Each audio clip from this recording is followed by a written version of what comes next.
Good morning, first grade. I hope you guys are having a great Wednesday. All right, so for our reading lesson today, we are going to read the book, Imogene's Antlers. And I have my reading buddy beside me, Indicate. Here she is. All right, so if you want to grab your reading buddies, whether they're real or stuffed animals, and cuddle up next to them, we'll get started, okay? So before we start reading our book, can you make a prediction about what this book might be about? And this book is by David Small. So let's get started. On Thursday, when Imogene woke up, she found that she had grown antlers.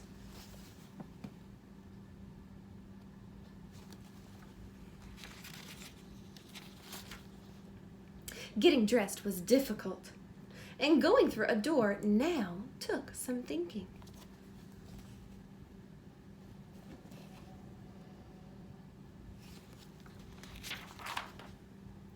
Imogene started down for breakfast.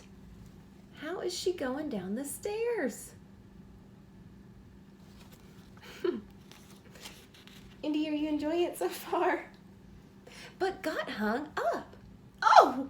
Imogene's mother fainted away. How did she get hung up?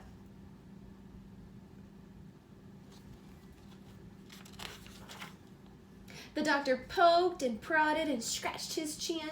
He could find nothing wrong. The school principal glared at Imogene, but had no advice to give.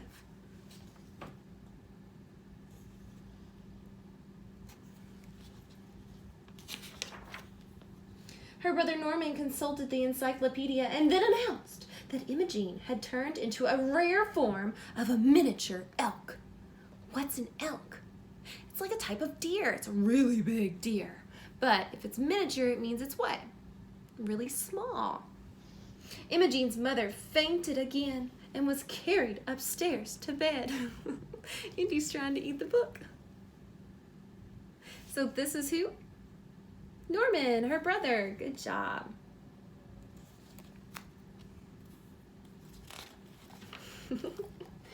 Imogene went into the kitchen. Lucy, the kitchen maid, had her sit by the oven to dry some towels.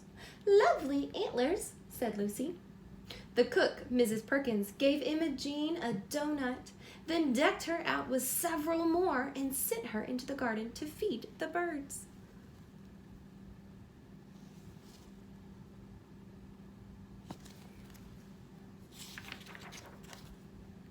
You'll be lots of fun to decorate come Christmas, said Mrs. Perkins. Oh. My reading buddy left me.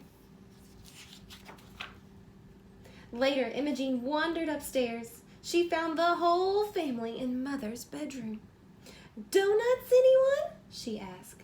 Her mother said, Imogene, we have decided that there is only one thing to do. We must hide your antlers under a hat. Norman telephoned the milliner.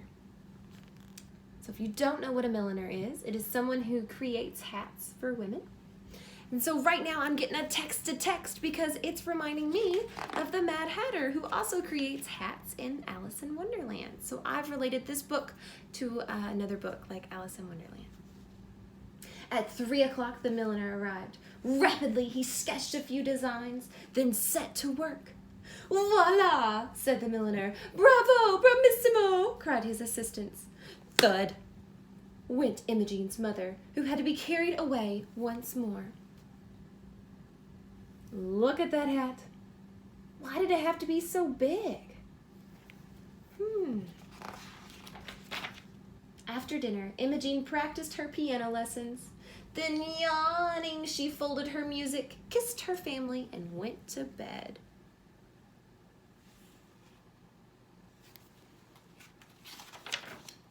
Imogene sighed, remembering the long, eventful day.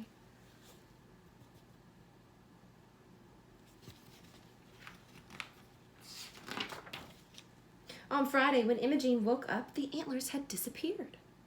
When she came down to breakfast, the family was overjoyed to see her back to normal.